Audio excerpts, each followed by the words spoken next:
As we know, there was a major accident which happened in the morning today at a place called Pokraya, where the entire train went turtle.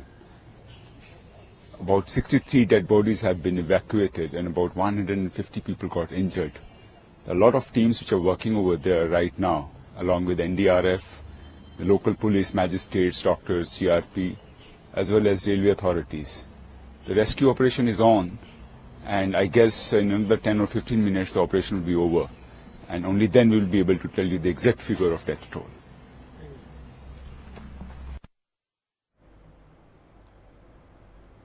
Let's go across to Alok Pandey now. Alok, scenes of devastation is what we're getting. I know that you have sources on the ground who've been sending you photographs that really telling us, giving us the most up-to-date images of this rescue operation that's underway. A hugely challenging operation for the authorities.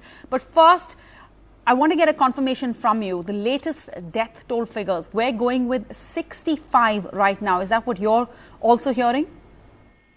Well, yes, that is what I am hearing. Unfortunately, Sarah, the death toll just seems to be increasing. At the moment, the IG, the Inspector General in charge of the Kanpur zone for the Uttar Pradesh Police, Mr. Zaki Ahmed, has given out a statement where he said that 63 people are now dead in the Kanpur accident. Now, this is being said by the Uttar Pradesh Police. Of course, whether this death toll could go up or not, again, is something that we'll have to watch out for in the next 1 or 2 hours. But at the moment, just to confirm again to our viewers that the in charge of policing operations for the Uttar Pradesh Police in that area, somebody who would right now be heading up mostly or coordinating the relief and rescue operations there, has said that 63 people, are now dead in this railway accident, a major railway tragedy with 63 deaths, and the toll could even increase.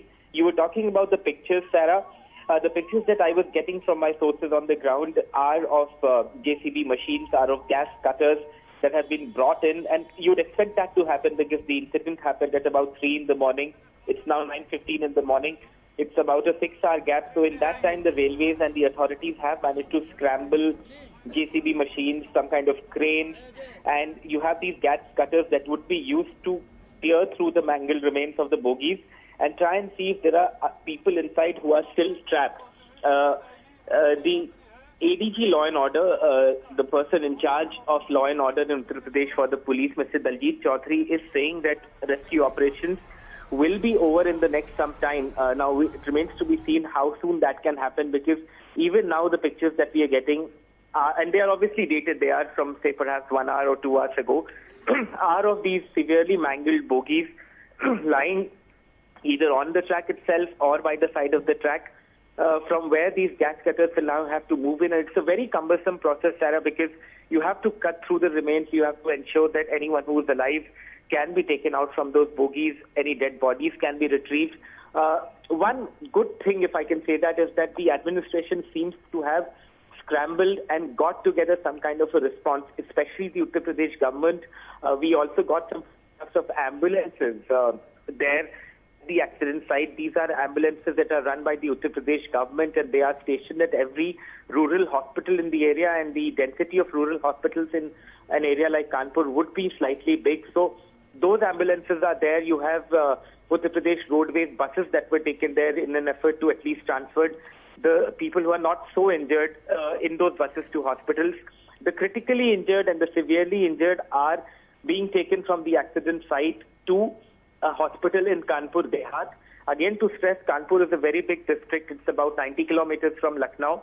There are two parts of Kanpur. One is Kanpur, the city, which is an industrial town, and then the outskirts, the rural areas, which form the Kanpur Dehat district. This accident has happened in the Kanpur Dehat district. There is a district hospital in Kanpur Dehat itself, and then there are better specialized hospitals in Kanpur district, in the Kanpur town. So that's where the injured and the critical are being taken. 63 deaths is what the Inspector General of Police of the Kanpur range, the person at the moment who would be the nodal officer for all the coordination that would be happening in the rescue. He's confirmed to us that 63 people are dead and about 100 that are injured. Alok, 6 hours is a long time to wait, especially if you are injured. We're also seeing lots of images of other passengers on this train who've miraculously managed to escape with their lives intact, but they're just hanging around. You see a lot of young women holding onto their baggage and hanging around along the rail tracks. What's happening to them? Because also, in a sense, for the rescue operations to get underway unhindered, you need to clear the tracks also of these people. Well, yes, absolutely, Sarah. That is very, very important to ensure that who has survived this accident and survived the accident, they be moved out from there. Now, what the government is telling us is that they are getting buses. A special train has been arranged from a nearby location. This train was going, Sarah, from Indore in Madhya Pradesh to Bihar's capital, Patna. And you would assume that a lot of the passengers who would have been on that train would have been people who were whose destination was places in Bihar. And so there will now be an effort to get these people to travel to Bihar in a special train, or even send buses from Kanpur onwards, at least to the Bihar border, which would be towards Varanasi. So that's what they're trying to do. But as you point out, it is important to clear that entire area so that the bigger machines can come in, and perhaps an effort can be made that once you have cleared all the bogies, or at least you have checked that there are no further survivors inside those bogies, then you can clear those bogies and try and ensure that the track is operational. 6 hours is a long time, Sarah, but then perhaps those on the ground dealing with the situation are best equipped to say how much time they will take before they can clear the tracks, because we are all looking at those visuals and they are shocking. The fact that all these bogies are mangled, at least 2 or 3 bogies severely mangled, and that 4 or 5 bogies seem to be affected. So it will take some time before all of these bogies can be removed and survivors can be looked for. Trains have been diverted, Sarah. There are trains to Bombay that pass through this route, Mumbai. Those trains have been diverted. Some trains have been cancelled. This is also the Jhansi. This is also a route that takes you to Jhansi. Gwalior is in Madhya Pradesh. Jhansi is on the border with Madhya Pradesh. So trains that are going that side have also been diverted for now. From other routes, many trains also cancelled. I think at the moment the focus for everyone would be to first see through those bogies, cut through those bogies and check if there are any further survivors, and then perhaps more can be done. So at the moment the situation is still very fluid, but railway authorities, and also saying one more important point that I heard in a phone interview that one gentleman was just giving was that another medical team is being sent in from Agra. Agra is not very far from where this accident has happened. So another team is on its way from there. It will take some time before that can reach. So at the moment, yes, relief and rescue operations still very much on at the spot. And fingers crossed, perhaps, Sarah, that there won't be any more casualties in what has already become a very, very serious train accident. Alok, this may be too early to ask, but the railway minister has tweeted that strictest possible action will be taken against those who could be responsible. Is there a chance that this was an accident, a horrific accident in which 63 lives were lost and it all could have been avoided?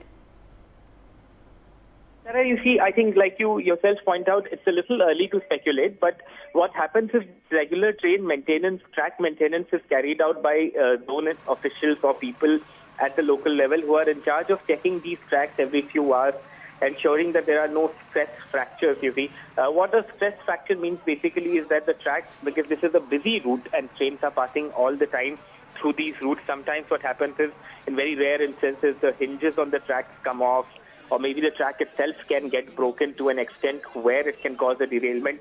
Now, like I said, it's too early to speculate on this, Sarah, but it is the responsibility of the local railway office or the authorities to keep checking tracks at all times, especially at night, to ensure that the tracks are in proper working condition. So was that done, was that not done, or perhaps was something overlooked?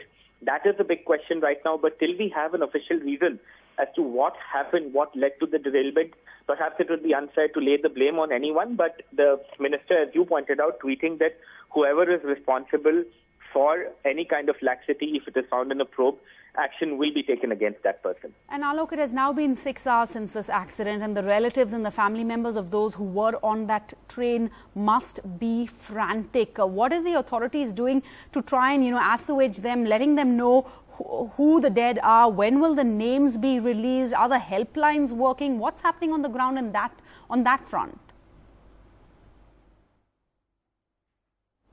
this train was going from Indore in Madhya Pradesh to Patna, which is Bihar's capital. So a lot of these, the passengers on board these bogies would have been people bound, perhaps for Bihar or at least the bordering areas of Uttar Pradesh with Bihar. So helpline numbers have been issued. In fact, what we can also do to help is that we could flash those numbers time and again on our screens so that people can start calling them.